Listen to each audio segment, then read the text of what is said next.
వచ్చిన ఒక గొప్ప శుభ సందేశాన్ని తీసుకుని వచ్చున్నాం. దేవుని మాటలను ఆలకించండి. దేవుని మాటలను వినేవారు వారి జీవితాలలో గొప్ప ఆదరణను, గొప్ప మేలును పొందుకుంటారండి. దేవుని పరిశుద్ధ గ్రంథంలో ఇలాగున రాయబడి ఉన్నది. ప్రభువైన యేసుక్రీస్తు వారు సాక్ష్యమిస్తున్నారు. ఇదిగో నేను మీ కొరకు స్థలము సిద్ధపరచు వెలుచున్నాను.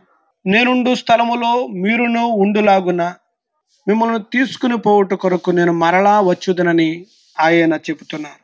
అవును ప్రియులారా, సమస్త మానవులందరి కొరకు యేసుక్రీస్తు వారు పరలోకాన్ని సిద్ధము చేస్తున్నారు. అది శాశ్వతమైనటువంటిది, నిత్యము ఉండేటువంటిది, సంతోషదాయకమైనటువంటిది. ఆ స్థలమందు నిత్యము మనము ఆనందముతో ఆయనతో పాటు సదాకాలము జీవించగలం. ఇప్పుడు మనం జీవిస్తున్న ఈ జీవిత కాలము 60-70 సంవత్సరాల ప్రాయం మాత్రమే. ఈ లోకము కూడా గతించిపోయేది, ఇది శాశ్వతమైనది కాదు.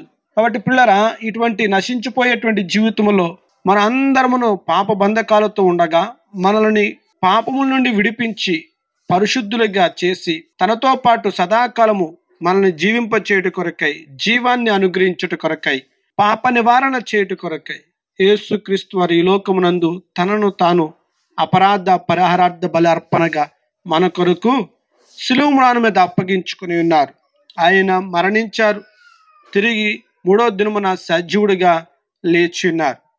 ఆయన చేసిన పుణ్యయాగము ద్వారా మన పాపములు పరిహరింపబడుతున్నవి. ఇది సత్యం.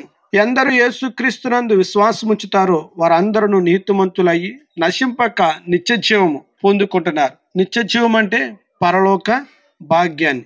కాలము సంపూర్ణమైనది. యేసు ప్రభు వారు మరలా వస్తున్నారు. ఆయనతో పాటు మనము ఉన్నట్లుగా తీసుకుని వెళ్ళుట కొరకై మీరు సిద్ధపడాలని, మీ హృదయములలో యేసుక్రీస్తుకు స్థానము ఇవ్వాలని, ఆయనను ప్రభువుగాను రక్షకుడుగాను అంగీకరించాలని కోరుతూ ఈ సందేశాన్ని తెలియజేస్తున్నాం. మీలో కొంతమంది అనుకుంటారు, ఆయన ఎందుకు మరి వస్తాడని చెప్పి రావట్లేదు, ఆలస్యం అవుతున్నది, ఇది అవాస్తవము అనేటువంటి విషయాన్ని మీరు కొంతమంది ఆలోచిస్తున్నారు. కానీ దేవుడు అబద్ధం ఆడేటువంటి వాడు కాడు. ఆయన ఎందుకు తన రాకడను ఆలస్యము చేయుచున్నాడు అనగా, సమస్త మానవులందరూ ఆయన గురించి తెలుసుకునాలి. ఎవరునూ నశించడానికి ఇష్టం లేదు. అంతటా అందరూ మారు మనసు పొందాలని, వారి యొక్క రక్షకుడైన యేసుక్రీస్తును తెలుసుకొని వారు పాపముల నుండి విడుదల పొందినట్లుగా వారి హృదయములను యేసుక్రీస్తుకి ఇస్తారని, అందరి ఎడల దీర్ఘశాంతము కలిగి కాలమును పొడిగిస్తూ ఉన్నాడు. ప్రతి మనుషునికి ఆయుష్ను పొడిగిస్తున్నాడు. కాబట్టి ఆయన తప్పకుండా వచ్చును.